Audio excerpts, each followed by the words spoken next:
અમરેલીથી પધારેલા અર્જુન દાદા મારા ખેડૂત મિત્રોને જણાવશો કે બટેટાની ખેતી કઈ રીતે થાય?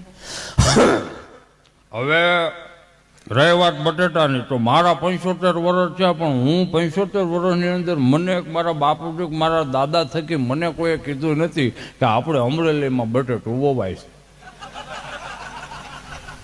આ કદાચ તમને માહિતી આપી હોય આકાશવાણી તો લગભગ ખોટી માહિતી. અમે જ્યાં રહી ત્યાં મઠીઓ, કપા, હાંડીઓ, માંડવી, 20 નંબર માંડવી, મગફળી આવું બધું વવાય. અને અમે શેઠે શેઠે તુવેર વાવી એટલે આખા વરનો છોકરાઓને હાલે ને. ના અંકલ, આપણે બટેટો અમારે અહીંયા નથી હોવાતું, બે અહીંયા મહેસાણાવાળાને મળો.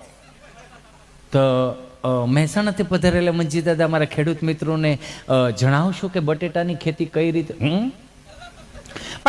બટેકાની ખેતી કરવા માટે તમારે બટેટું લેવું પડે.